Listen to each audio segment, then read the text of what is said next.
तो सोचा 1 रुपया जो बचा लेते ना, 1 रुपया बचा लेते तो कितना हो जाता? 100। कितना हो जाता? 100।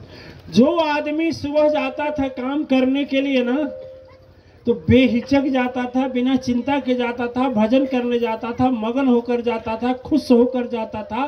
वह आदमी काम करने गया तो सोचता गया कहाँ से 1 रुपया कम करें कि 100 रुपया हो जाए। जहाँ 1 रुपया नहीं था, 1 रुपया नहीं था, 1 रुपया नहीं था तो परेशान नहीं था। आज 99 रुपया हो गया है, लेकिन 1 रुपया के लिए परेशान है। अपनी बुद्धि लगाइए। जहाँ कुछ नहीं था, खुश था, ऊपर वाला देते थे, रोज उसको भोजन देते थे, वस्त्र देते थे, सब कुछ देते थे। लेकिन जैसे 99 दे दिया विधाता ने, 1 रुपया के पीछे भागना शुरू कर दिया। 99 रुपया का खर्च नहीं कर रहा है कि लाओ खर्च करें, बल्कि 1 रुपया के पीछे भागता है। वही इसी घर में तीसरे दिन बीमारी आ गई। क्यों बीमारी आ गई? इसलिए बीमारी आ गई कि अब तक भगवान और गुरु भजे जाते थे, अब 1 रुपया भजा जाता है। कितना? 1 रुपया। कितना का भजन हो रहा है? 1 रुपये। 1 रुपये का भजन हो रहा है। और 90 भगवान दिए हैं, 90 का उपयोग नहीं हो रहा है। और मन बोल रहा है कि 1 रुपया ले आ दे, तेरे लग 100 रुपया हो जाए।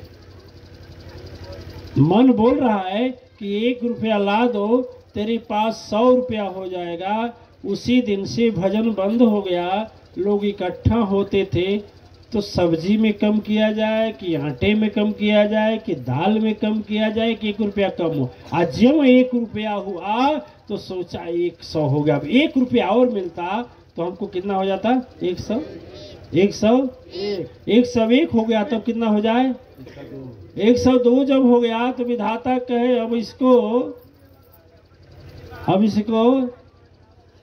इसका मतलब नहीं है। तो थिंकिंग, चिंता की बीमारी हुई। और जब चिंता की बीमारी हुई, बीमारी शुरू हो गई। अब तक तो भजन होता था, मन में तन में भाव था। अच्छा, आप लोगों को मैं बताता हूँ कि सन्यासी को देखे हैं, साधु बाबा को देखे हैं। साधु बाबा बीमार पड़ते हैं कि संसारी? संसारी। धन किसके पास अधिक रहता है, संसारी की साधु बाबा के? संसारी के पास। साधु बाबा इसीलिए खुशी रहते हैं कि भगवान तो है ही है। ठीक है ना? भगवान तो है ही है। भगवान जब है ही हैं तो चिंता की क्या बात है? चिंता की कोई बात नहीं। लेकिन देखिए, असंसारी आदमी इसीलिए ये नहीं हुआ तो पिटुआ क्या होगा, तो पतोहिया क्या होगा, तो नतिया क्या होगा, तो दमदा कहाँ गया, तो सता रहा है मेरे बिटिया को, तो उसको लड़किया को लड़कवा नहीं पैदा हुआ, तो एक तलवा घरवा बन गया, दूसरा नहीं बना, तो लड़कवा का एडमिशनवा नहीं हुआ, तो अब क्या करें? अरे तू क्या करेगा? यही कहो ना, जो 99 मिला है खर्च करो, 1 के पीछे मत जाओ। और खोजोगे तो 99 सबको है, और 1 की कमी सबके पास है। चाहे वह राष्ट्रपति हो या चपरासी हो, सबके पास कुछ न कुछ कमी विधाता देते हैं। इसलिए देते हैं कि देखो तुम्हारे ऊपर भी कोई शक्ति और सत्ता है। इसमें बैठे हैं, अभी हम बोल दें कि आज समस्या पूछना है, हमें सुनना है, जो कहना चाहे कहे। अभी देखिए ना, सबके पास कुछ न कुछ निकल जाएगा। और अभी खड़ा करा के पूछें तो कोई ऐसा नहीं है कि जो जिसके घर में खाने के लिए व्यवस्था नहीं है। है क्या ऐसा? नहीं। सभी लोग खाने की व्यवस्था है कि नहीं? लेकिन फिर भी जो 99 मिला है उसमें खुश रहिए, 1 के पीछे मत दौड़िए, छोड़ दीजिए। ये संसार पर है, मगन रहेंगे, जीवन खुशी से भर जाएगा। मगन होकर के भजन कीजिए। ठीक है? एकदम मगन होकर भजन कीजिए। फकीर लोग कैसे है? ठीक है? हाय हाय रे मौज फकीरा की, हाय हाय रे मौज फकीरा की, हाय हाय रे मौज फकीरा की, हाय हाय रे मौज फकीरा की। अरे कभी तो ओढ़े साला दुसाला, कभी तो ओढ़े साला दुसाला, कभी तो ओढ़े साला दुसाला,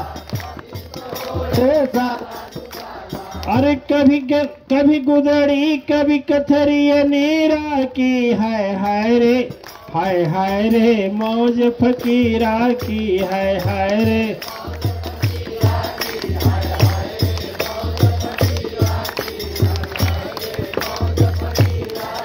अरे कभी तो खाए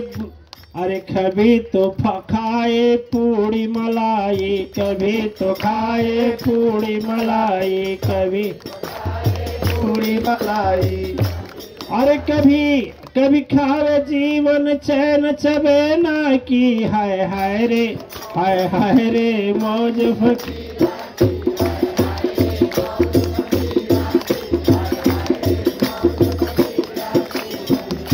जितना दिया है ऊपर वाला ने दिया है, झूठ है कि सच है?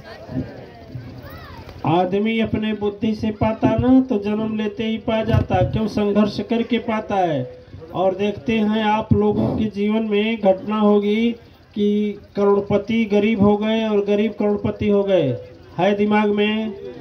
जिसके घर एक टाइम नहीं खाने की व्यवस्था थी, उसके घर छल्ली, जानते हैं ना, चावल आटे दालें छल्ली लगी हुई है, रहने के लिए ठिकाना नहीं था, 5 तल्ला बिल्डिंग है।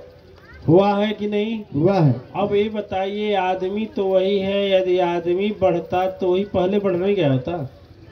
आप कितने लोगों का चला गया तो ये आदमी करता तो बचा नहीं लेता। इसका मतलब जो भी दिया है ऊपर वाला दिया है, माने या ना माने, ऊपर वाला दिया है दिव्यात्माएं। और जब ऊपर वाला दिया है, जब उसी का सब कुछ है, तो कहे का चिंता करो, तुम्हारा कुछ नहीं है, शरीर भी तुम्हारी नहीं है, तो मगन हो जाओ, मगन होकर भजन गाते रहे। अरे कछु लेना न देना, मगन रहना, कछु लेना न देना, मगन रहना, कछु लेना न दे, मगन रहना, मगन रहना, मगन रहना, मगन रहना, कुछ लेना न देना, मगन रहना, कुछ लेना न देना, मगन रहना, कुछ लेना न देना। आगे बोले कि याद है आप लोगों को? हैं? नहीं याद है? अरे तेरा है दुनिया तेरी दुनियादारी, तेरा है दुनिया तेरी दुनियादारी, तेरा है दुनिया तेरी दुनियादारी, बेटी व बेटा सभी परिवारी, बेटा व बेटी सभी परिवारी, बेटा व बेटी सभी परिवारी। अच्छा, आपका बेटा है? आपका बेटा होता तो बहुत लोगों के बेटे शरीर छोड़ने दिए हैं।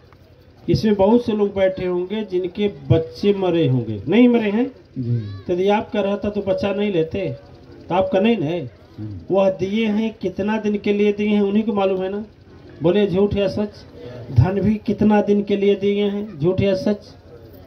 बेटी कितना दिन के लिए है, झूठ या सच? शरीर कितना दिन के लिए, कितना दिन के लिए दिए उन्हीं को मालूम है ना। तेरी ये दुनिया तेरी दुनियादारी, तेरी ये दुनिया तेरी दुनियादारी, तेरी ये दुनिया तेरी दुनियादारी, बेटा व बेटी सारा परिवारी, बेटा व बेटी सारा परिवारी, बेटा व बेटी सारा परिवारी। अरे उनके भरोसे छोड़, उनके भरोसे छोड़, फिर क्या कहना, कुछ लेना न देना, मगन रहना, कुछ लेना न देना, मगन रहना, कुछ लेना न दे, मगन रहना हो, मगन रहना, मगन रहना हो, मगन रहना, कुछ लेना न देना, मगन रहना, कुछ लेना न देना, मगन रहना, कुछ लेना न देना। अरे पापी के कबो धर्म ना बचावे, पापी के कबो धर्म ना बचावे, पापी के कबो धर्म ना बचावे। जितना विधाता चाहे उतने वो पावे, जितना विधाता चाहे उतने वो पावे, जितना विधाता चाहे उतने वो पावे। और इससे ज्यादा है अब क्या कहना, कुछ लेना न देना मगन रहना, कुछ लेना न देना मगन रहना, कुछ लेना न दे मगन रहना, मगन रहना, मगन रहना, मगन रहना, कुछ लेना न देना मगन रहना, कुछ लेना न देना मगन रहना, कुछ लेना न देना। दिव्य आत्माएं को भजन गाना में मत जाइएगा। आज के बाद से ही कहिएगा कि हे मैया, आपका बच्चा, आपका बच्ची, आपका घर, आपका द्वार आप जाने और आपका काम जाने। हमको तो न कुछ देना है न कुछ लेना है। मगन रहेंगे, खुश रहेंगे। मैं दावा करता हूँ कि तुरंत आधी तकलीफ चली जाएगी और भजन करेंगे 75 जाएगी, 25 रहेगा, 28 नवरात्र में आते जाते रहेंगे मगन। ठीक है, याद रखिएगा। यह यदि धूल जम जाता है लालटेन के शीशा पर, यदि धूल जम जाता है शीशा पर, तो दोनों को साफ करना पड़ता है, तब ज्योति बाहर आती है ना। तो सदगुरु उसको साफ करने का काम करता है। सदगुरु के पास जाएंगे, बस जैसे लालटेन का शीशा कालिख जम गई तो उसको साफ करेंगे, तब लालटेन की ज्योति बाहर जाएगी। दर्पण में चेहरा देखना चाहिए, दर्पण में चेहरा नहीं दिखता, लेकिन उसका धूल जब साफ कर देंगे तब अपना चेहरा दिखाई देगा। दर्पण वही है, शीशा वही है, आप भी वही हैं, लेकिन दिखाई नहीं देगा। लालटेन की ज्योति वही है, लालटेन जल भी रही है, उसमें दीपक, उसमें तेल भी है, सब कुछ सही है, लेकिन कालिख इतना जम गया है कि वह प्रकाश को बाहर जाने नहीं दे रहा।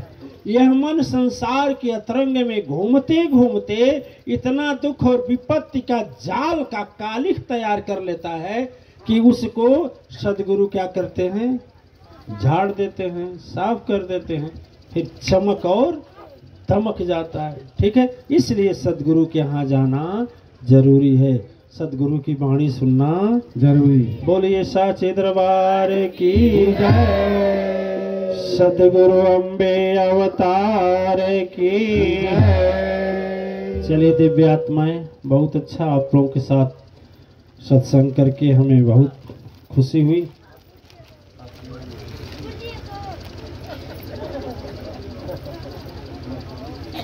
आप सभी देवी देवताओं के लिए भोजन प्रसाद यहाँ तैयार है। आप सभी लोग पुण्य आत्माएं भोजन प्रसाद करके जाएंगे।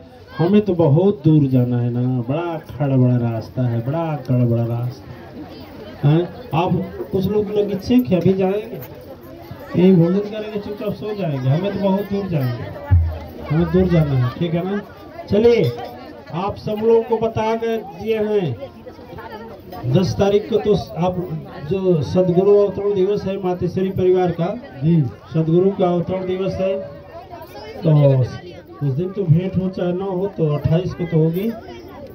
और उस दिन जो